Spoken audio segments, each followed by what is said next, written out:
How's it going, guys? Welcome to this week's episode of The Link, brought to you by expforall.net.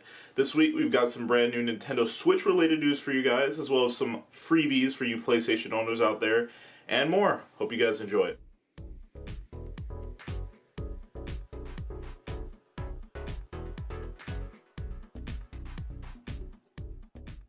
So for all of you soon-to-be Nintendo Switch owners out there who may be worrying about the official online pricing for the Nintendo Switch online service, you might not want to worry too much, because from the sounds of things right now, we may be paying significantly less than what we are already assuming. In a recent report released by Destructoid, a Tokyo-based consultant by the name of Dr. Seiken Toko sat down and had a conversation with the president of Nintendo recently. The pricing of the Switch's online service was brought up, where the president then confirmed that pricing would be anywhere between 2,000 to 3,000 yen yearly, which ultimately adds up to about $20 to $30 USD per year. Nintendo also recently confirmed that the NES and SNES free titles, which will be given out to online subscribers, would only be available to play for free for a month, where then new titles would be available to play for free the following month.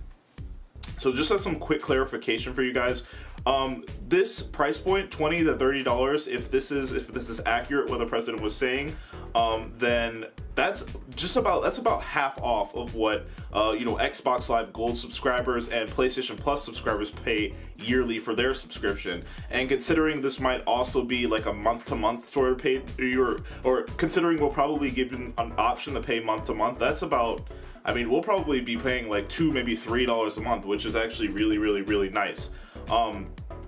Also, in terms of, or surrounding the whole, NES and SNES free titles a month, I guess from the sounds of it right now, we are not able to keep these titles, unfortunately, but they will be, I guess it's going to be a sort of streaming service where, they will be able to stream a certain game for that given month, and the next month they'll rotate out the game, so we'll be able to stream another one.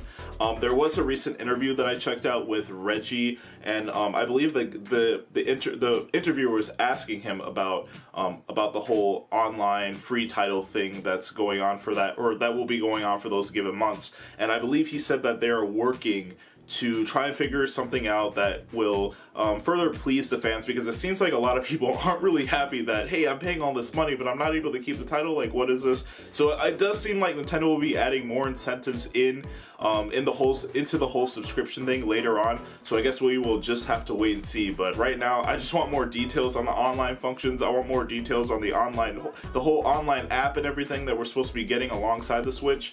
So Nintendo, please share that information with us first before anything else. So for all of you Final Fantasy fans out there, if you guys just finished Final Fantasy XV, or if you're still grinding away at Final Fantasy XIV, or if you're still finishing up World of Final Fantasy, well, you might want to do it quickly, because Final Fantasy XII, the Zodiac Age, is well on the way. During the Final Fantasy 30th anniversary event, which took place on January 30th, I believe it actually was, Square Enix unveiled a few new details regarding the title, including some new additional features for the title, as well as its official release window. Final Fantasy XII, the Zodiac Age, is set to feature improvements over the PlayStation 2 release, sporting features such as an autosave function, trophy support, and new skills and learning systems for your jobs. It was also confirmed that the title would in fact be arriving exclusively on the PlayStation 4 this July.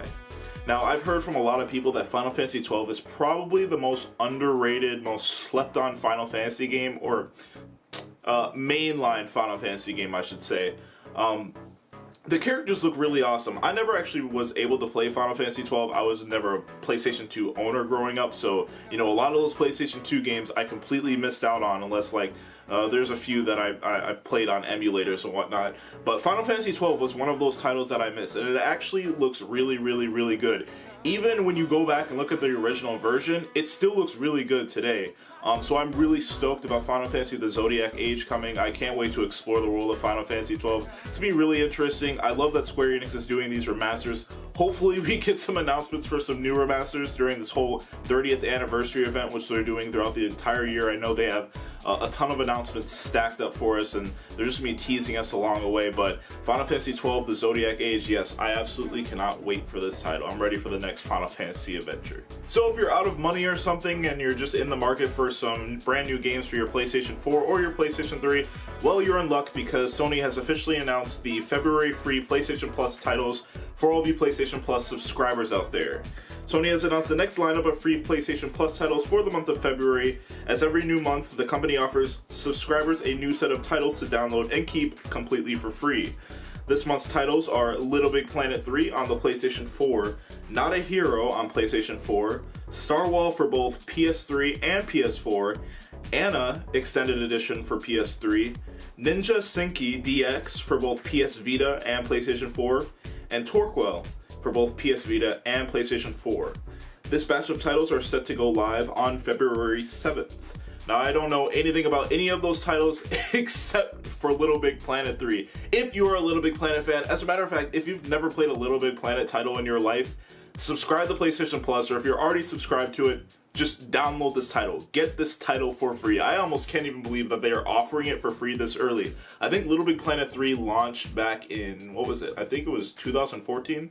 It was either 2014 or 2015. I don't exactly remember. I'm pretty sure it was 2014. I'm pretty sure it was 2014. But regardless, this is a really good. It's a really good platformer title. Tons of creativity. You make your own stages. You play through a campaign. You can make your own stages. You can play through other people's creations. It's basically, I feel like Little Big Planet was one of the main stepping stone games that kind of set off the whole indie sandbox genre that we see so much of today, like, you know, alongside Minecraft and stuff. I feel like Little Big Planet was one of those foundation titles that kind of set off that whole trend of genre. So definitely pick up Little Big Planet if you're not an owner of Little Big Planet 3. You will enjoy it, I guarantee it. Last up, this one's for all of you Need for Speed racers out there.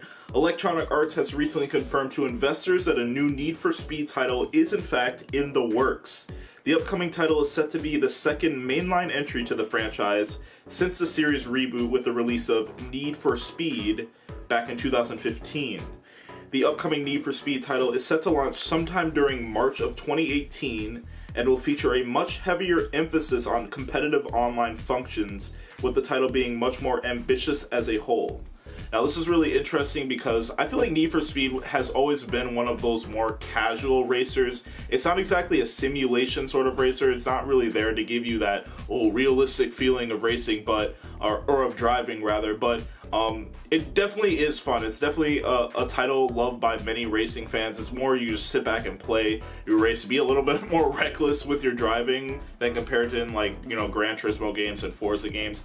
So I mean, it's also really interesting to see that they're having a much more focus on competitive online, which is something that we're also seeing Sony do with the Gran Turismo Sport, which is upcoming this year. I feel like racers are slowly inching their way into the more esports scene, slowly inching their way into that competitive scene. It seems like developers for a lot of these racing titles are really trying to push the titles to be a lot more competitive. So I'm definitely really excited to see that. I haven't really ever actually been a huge fan of the Need for Speed franchise, but if they are trying to make their racers a little bit more competitive, I will definitely consider checking them out.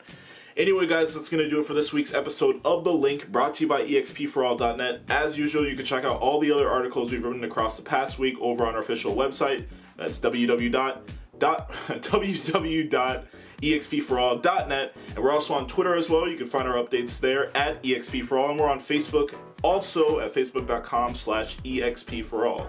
Well, guys, this is going to do it for me. Hopefully you guys enjoyed it. You guys have a great rest of your weekend, and I will see you guys next week. Take care.